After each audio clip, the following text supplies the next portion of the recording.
Just don't rock the table. Don't rock the boat, girl. Oh, my friends, how are you? We are, I'm here with my solar expert and women's leadership sister and friend and auntie to my little sweetheart Andrew that I haven't seen in a long time. I'm being very bad auntie. It's okay. It happens. Life happens. And we're both back in town now, so Yes. we'll fix that. We'll figure it out for sure. Yeah. So we are here today because Sonia is not only a realtor for 25 years? Yep. 24 actually. 24 years. 25.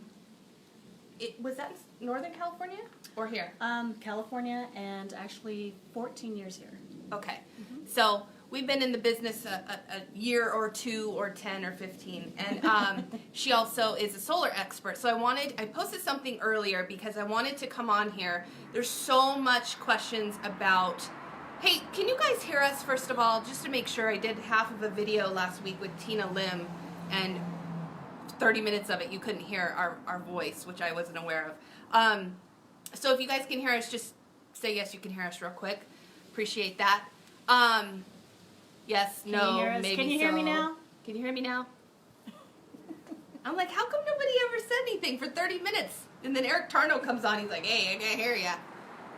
Good times. Yeah.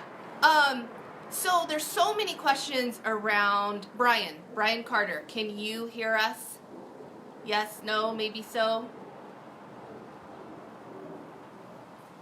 I say something. I got nothing. Nothing? No. Ken, Can you hear us? can you hear us? Making sure you guys can hear us.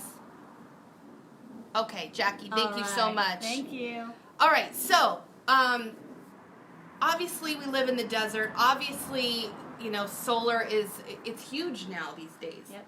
When did you get into solar? Actually, it's been just about 5 years. I got into solar right after my son was born, and he was born in 2013. And of course, my whole life changed. And I figured, you know what? It was time to hang up my real estate hat and go save the world. So, yeah. And then you decided to put your real estate hat back on. Well, I can never stay away. So it's always, you know, so Too real much estate's fun. been on the side. You know what I mean? I do real estate on the side, and I'm doing solar more full time for the last 5 years. Okay. Yep. So 5 years, a lot has changed in the last 5 years Yes. in lots of industries, but real estate and solar. And so I had posted something earlier in regards to questions and yes or no. Obviously, we live in the desert. It is sunny. Yep. 360 days here, and it's beautiful always. As you can see, we're sitting out at her pool. I had to do it this way so that we had some light, but it's sunny most days, so you would think this would be a fantastic place to have solar, right? Absolutely. No brainer. So in your experience in the last 5 years, how have you seen things change? You know, it's interesting because the solar industry has changed so much. It's like the 5 years I've been involved, they've been like dog years. You know, so the technology itself hasn't changed a whole lot, but how to get solar has changed tremendously. So it used to be that, 10, 12 years or more ago, you used to have to pay cash for a system. And so I think that becomes the biggest misconception is that people have to buy their system outright. And then what happened was that, and so for families who went solar way back when, it was because they were doing it for the environment. You know, they knew they were going to live in their house for a long time. The return on investment was good, things like that. Fast forward, when big companies like Solar City and Sunrun came into the market about between 10 and 12 years ago, they started putting these leases out on the market, and then like these modified leases that were called power purchase agreements or PPAs, and that allowed families across the country to go solar without having to put out the cash. So that was great for the time. People gave people options. Absolutely, because people want solar. I think if money wasn't an object, I think that everybody would go solar just because it makes sense, right? Especially here where we live. Absolutely, absolutely. But what's interesting is that there's a lot of political stuff that's going on with the market. So with respect to Nevada, with respect to Arizona, with respect to Hawaii, I mean, these are all sunshine states. And yet the utilities don't want to participate. They're Of like course. They're playing making so tug of much war. money. Exactly. Yeah. So there's this huge tug of war going on between the utilities and then customers and companies that are trying to help families go solar to protect themselves against the utilities and their rate hikes. Yeah, so that's a big one. That a lot has changed in the last 5 years since you've been in this, because I remember they were given X amount towards it when you got, and then they cut back on that. They had some regulation changes. Yep. So where are we now with, if you do, whether you rent or buy, lease or buy, how much do you get towards your, like, how does that work? So that depends on the market. So there's a number of factors. Depends on this market. It depends on the Nevada market. It depends on if you're in California, if you're in Arizona. It depends on your utility. It depends on what the utility is willing to pay you in exchange for overproduction. There's a lot of factors that go into it. So on the face of it, solar is very simple, but there's a lot of things that are going on behind the scenes that that make it work, and that's where the politics of the utility comes in. So in our market, what's cool is that now, and this is a huge change in the last 5 years. So rewind, I think most of the families that went solar 4 to almost, it's almost 6 years ago, they probably went with one of the big companies, Solar City, possibly Sunrun. Those were the two big players in town. And then I would say almost 100%, I'd say a good 90% or more were leases or power purchase agreements, which at the time, that was the product to get, because that was the best thing that we had going for us in the market without having to cut a check for $20,000, $30,000, $40,000. And that was the best deal with the utility company too that they were offering at that time, but Yes. things have changed. Absolutely, Yeah. absolutely. So what happened was, which changed is that when these big companies came on the market, they were in a space of the federal government mandating the utilities to open up their doors to allow customers to generate their own clean energy. And each utility in each state was given a number, and it's somewhere around 5%. So it's this odd number that in each utility there was a percentage that the utility had to give up control over to allow customers to produce their own power.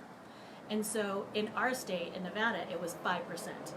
And I'm not talking about 5% of the customers. I'm talking about 5% of the whole power ball. So all the electricity that's produced in our state, 5% of that had to be allowed to be generated by customers and clean energy sources. Was 5% a minimum or a maximum? That was the minimum. That was Okay. the minimum. So what happened was we called it the cap. So we called it the cap.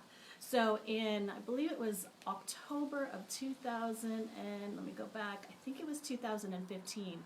In October of 2015, we hit that cap, meaning customers were rushing and rushing and rushing. And for those of you who got solar at that time, you remember it was like, you got to do it now, now, now, now. And they had to get their applications into Nevada Energy, they had to get approved before we hit that cap. And then when they hit the cap, Nevada Energy said, nope, we're not going to play ball anymore. And that's how the market got shut down. So what happened after that? So what happened was, what that meant was that this participation is called net energy metering. And what that means is that if of course we know we have 24 hours in the day, right? And if we're trying to produce 100% of a customer's power, we only have the sunlight time to do that in, right? So if we pretend that we have 12 hours of daylight and 12 hours of night, then we have to produce 24 hours of electricity in 12 hours time. Well, that electricity has to go somewhere. And most customers don't have a battery backup or storage. So what they're doing is they're using the utility with this what we call net metering program to sell back the extra power that they produce in the daytime so that they could use it at night. Oh, that's what that sell back means. Right. It doesn't So mean... I thought they were selling it back so that NV Energy could use it for something else. So Well, you're selling it back for yourself, but it goes Yes. into a pot Yes. that everybody draws on.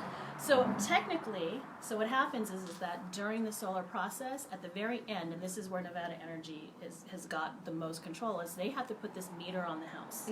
That's the last thing. A lot of customers, they got their systems installed, and then what happens, they had to wait. Back then, 3-4 years ago, they would wait 4, 5, 6 months before the system was turned on. We call that PTO. So permission to operate from Nevada Energy.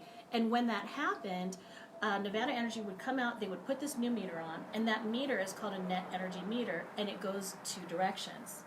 Okay? So, in the daytime, in those 12 hours that we're producing power, we're producing so much electricity that depending on the season, right? In the spring, we've got really long days, and the winter, short days. So, if it's spring, we're basically sending all this electricity backwards through this meter. The physical electricity is feeding the neighborhood, which actually in turn helps Nevada Power, because that means they don't have to push the power from their source to your neighbors. But as the electricity is going backwards through the meter, you're getting a credit on your bill. So back then it was you send 1 kilowatt hour, which is the unit of measurement, back to the grid. You'll get 1 kilowatt hour worth of credits per night. Or if you're producing that extra electricity in the spring, then you might need that extra credit. You bank it, right? So you're banking all these credits in the daytime that you're withdrawing from at night. It's kind of like a savings account. You build up your savings account in the day. In the spring and summer, you're really building it up. Maybe not in the summer. In the summer, you're using your AC, and so you might be on overdraft. But by the time winter comes, over the course of 12 months, you end up netting out, right? So you're producing enough in the spring and in the off season to produce enough credits to counteract your high usage in the summer. Well, I mean, I have clients with large houses that are paying $600-800 a month in the summertime because they have a pool, they got 2 AC, 3 AC units, and so they had installed solar and were paying something like $9 Right. in electricity bill In the summer. Yeah, That's crazy. unbelievable. Okay, so now then what you're saying is the new contract is called a net. So it's a net energy metering. So it's a NEM contract. And the difference is that when solar was shut down, so it wasn't shut down, it was that net energy metering wasn't being allowed. So Nevada Power wasn't going to give customers any credits. So now if you produce all this electricity, in the daytime, guess what? That's where they're selling it off to the neighbors, and you're not getting any credit for night. So that made it very, very financially it just didn't make sense financially to do it. They had to figure it out. We just like everything. Short sales. We don't know what's going on, but we're just doing it and figuring it out. And that's what it sounds like they've had to do over time. In other markets, obviously, it's much different. I mean, here it's sunny all the time. So anymore we drive around town and more houses seem to have solar than not. Right. Well, actually, I think that even penetration in this market is still minimal. Really? Yeah, we're probably less than 5%. Wow. Yeah, it's pretty crazy. Yeah. So, earlier there was some questions about purchase versus lease. Obviously, everybody's financial situation is different. What do you, when customers, how do you approach that conversation? So every consultation that I have with the customer, so since I've been doing solar, I became a trainer, which was, that's my background. I used to be a real estate trainer, and I taught pre-licensing.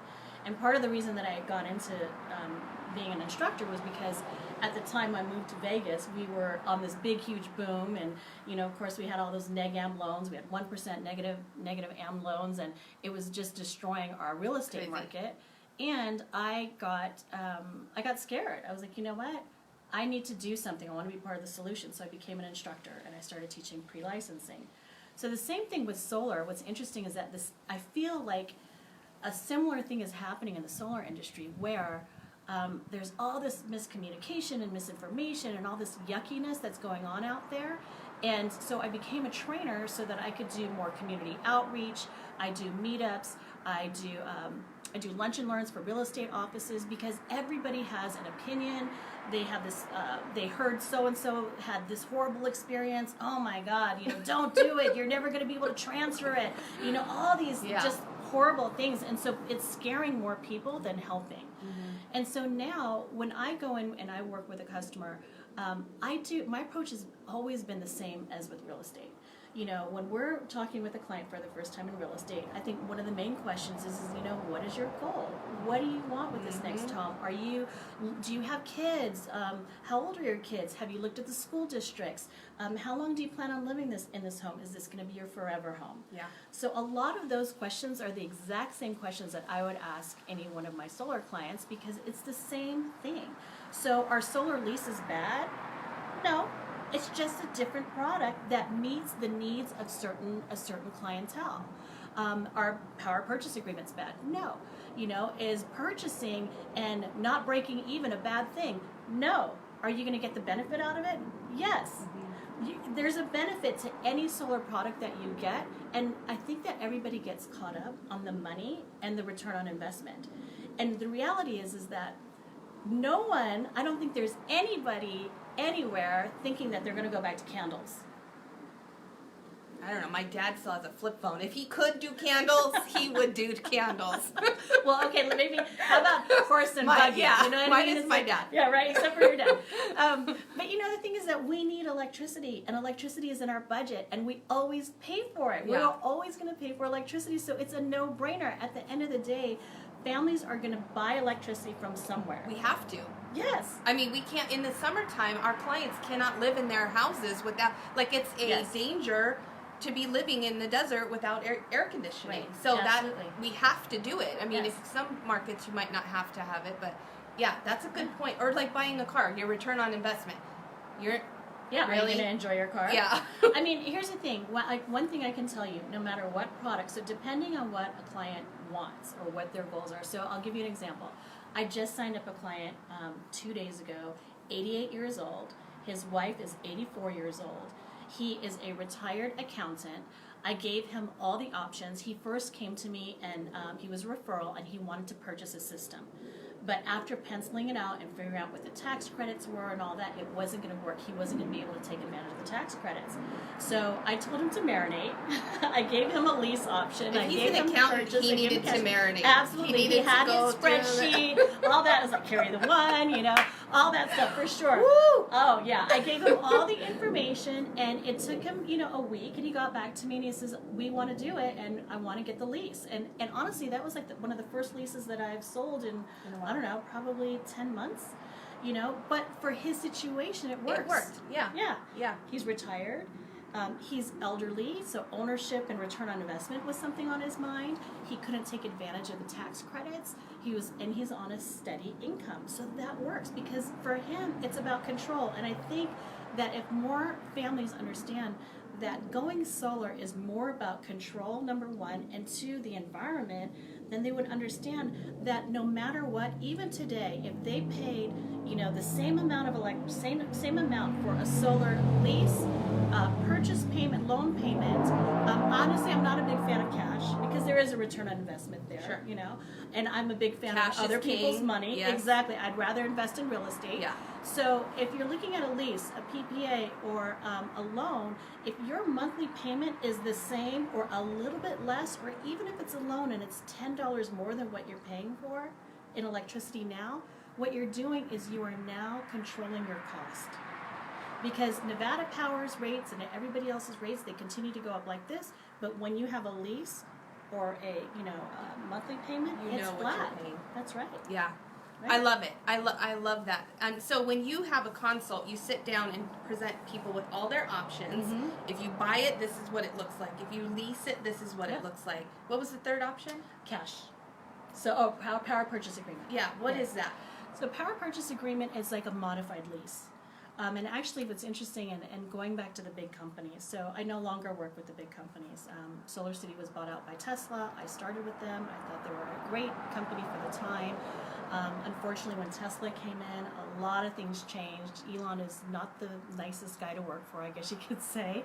And so I became an independent, not an independent trainer, but an independent consultant, solar consultant. Mm-hmm. I started looking at all the products, all the different companies, and did a lot of research. And I especially look at the warranty. So that's the most important thing. The reason I bring up the big companies is that if you go to Costco or Home Depot or any of these other big outlets, they still have investors that they have to meet portfolio guidelines, just like a mortgage loan. Mm-hmm. So Fit in a just like box. with the mortgage, absolutely, they fit you in a box, and they sell to the customer what is perfect for their investor.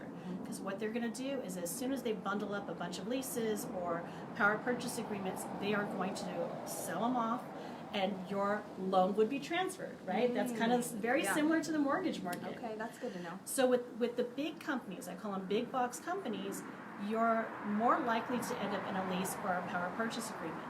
But what's happened in the last year or so is that the PPAs are starting to go away because the investors don't like them anymore. Why? So the power purchase agreement allows a customer to buy out the system. So it's similar to a lease where the customer doesn't own it from day one. The bank or the financier investor owns the system. They take the tax credits, but they do give them the opportunity to purchase the system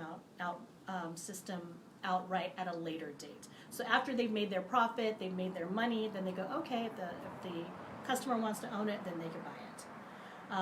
But I think that it's become very complicated, number one, to determine what the market value is at the time that the customer wants to pull the trigger. Mm-hmm. And number two, I think that the leases bring more profits to the investors. Yeah.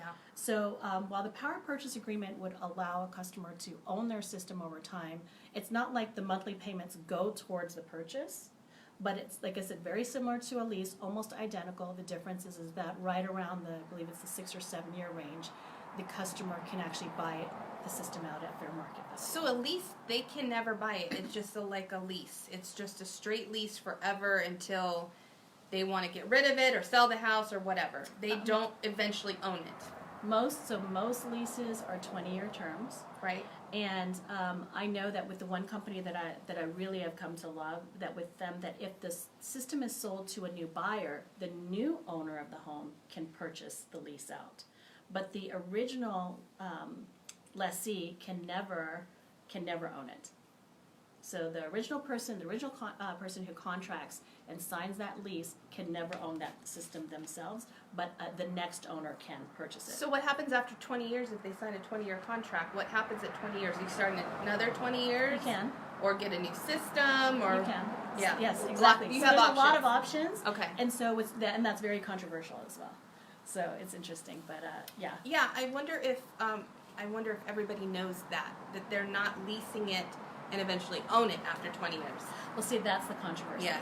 So unlike a car lease, with a car lease on day one, a customer says, hey, I want to buy this car. It's $30,000.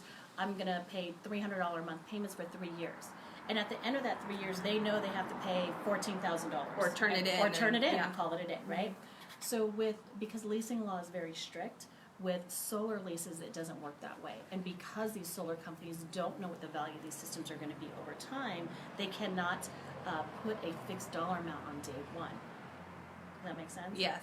So what's happening is the controversy is this. Depending on the brand of the actual panels themselves is going to determine what the system is going to be valued at in the future because of degradation. Mm-hmm. So remember, the whole idea is that you want to have solar so you're controlling your cost. Right. So if the utility rates are going like this, and in 20 years from now, their rate is up here, but your solar rate is down here because you're locked into a lease payment based on a lower today's dollar amount, right? That's a value added, right? So at the end of 20 years, is the system worth more or less than what it is today? That's interesting. And it depends on the actual product, because if you have a solar system that's degrading, at a very, very steep rate, at the end of 20 years, that system's probably not worth a lot of money. But it's still producing power, and you're still protected that much against the utility, right? You still have it at a lower rate. Versus if you have another product that has a lower degradation rate, that system, I would say almost positively would have a positive value in the future. So when you were saying the brand, there's obviously better brands than others, just like different car brands. So there's generic solar panels, and there's name brand solar panels. Yep. And there's companies selling different ones, obviously. Yes. Okay. Absolutely. Let's talk about. Do you want to name what good brands are, or so is that so here's or what should they look for? So there's basically three main questions when you're looking for panels. One is, who is the manufacturer of the panels? And this was a question that we, when I was working with Solar City, we couldn't answer. Because the answer was, it depends on what's in the warehouse at the time of installation. Oh. Yeah. And that, as an employee, and mind you, I was drinking the Kool-Aid. I love Elon Musk. I think he's a genius, Yeah. right? Crazy, but genius. Yeah, he's crazy. But he's cute too. Yeah, yeah. So yeah, I mean, it's like, all right, what it is. Whatever. But the thing is, and I have a Solar City Tesla system on my house, but I can't tell you what brand it is because it depends on what was in the warehouse at the time. So what these big box companies do is they buy in bulk from China or from Asia, and they bring all these panels in, by the pallet, and they stick them in the warehouse, and when it's time to install, they install. Unless the customer asks for something different, they're not going to get anything different. They're going to get, I'm not going to say bottom of the barrel, but middle of the road panels. And so that's one. So the first question to ask is, who's the manufacturer? And why do you ask that? Because the manufacturer is going to determine the degradation rate. Over 90% of panels that are in the industry are composed of the same cell, actual solar cell, that deteriorates at about 1% per year. So that means if I'm producing, 100% of a customer's power on day one, and 25 years from now, I'm producing 75%, right?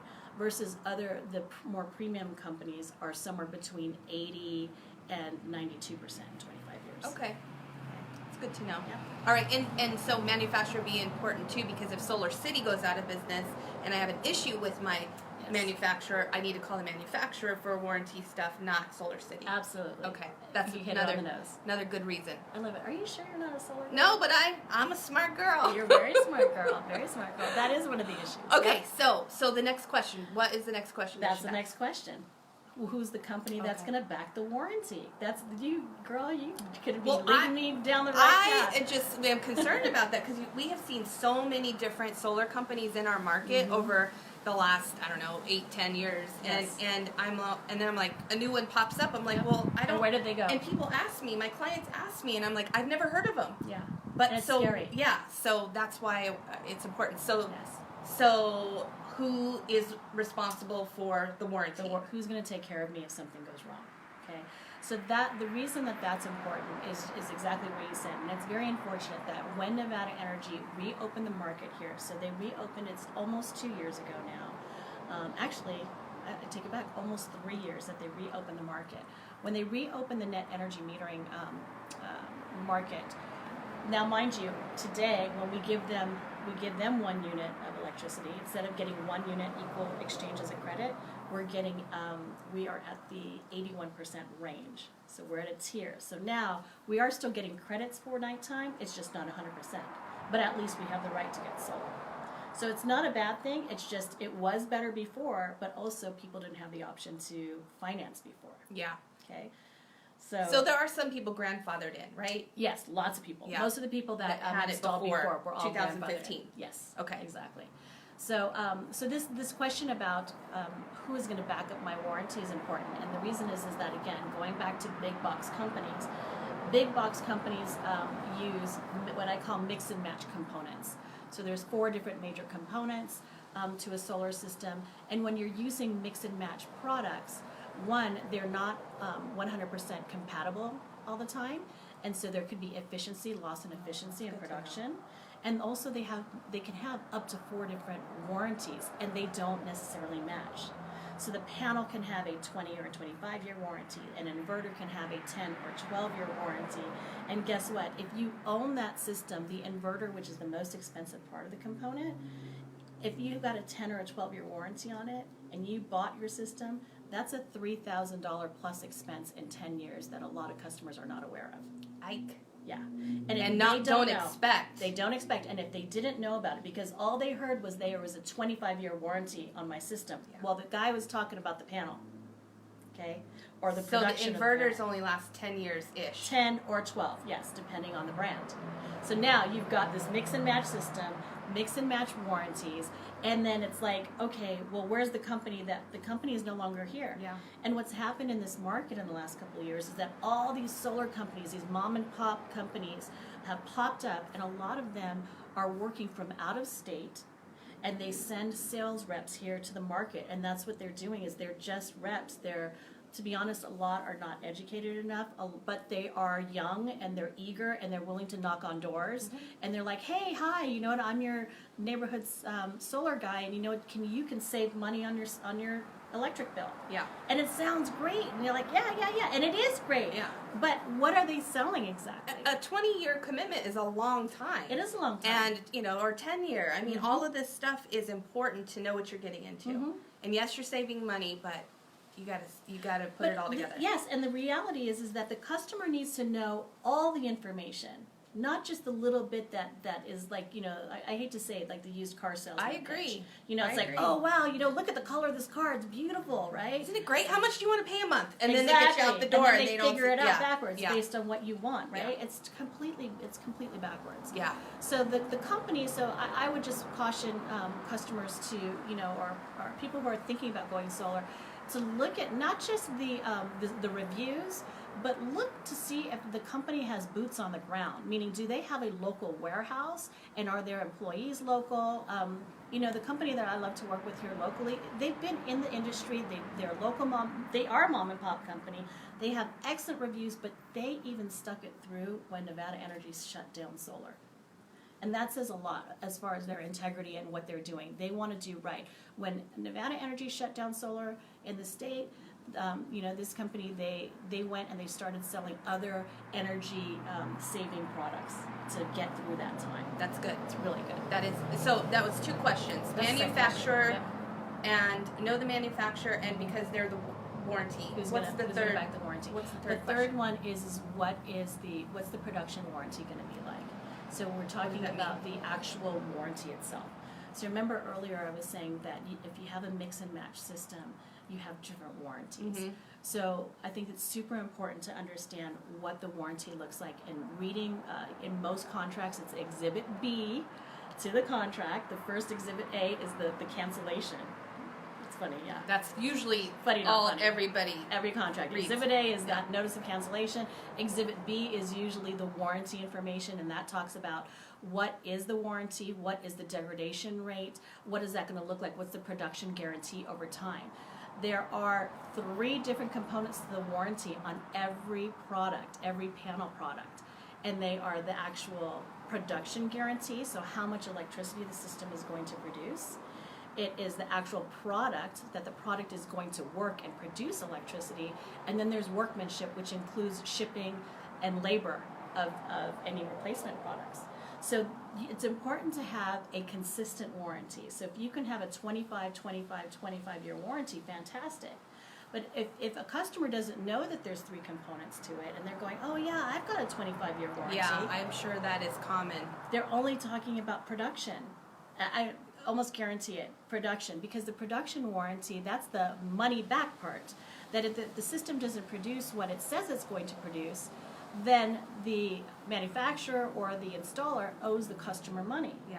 And I've actually had a couple of customers that have gotten into that situation, and the manufacturer actually cut them a check, offered to cut them a check or put more panels on their roof, which I thought was pretty forthright. That's only happened with one customer. Yeah. I mean, not one customer, one company.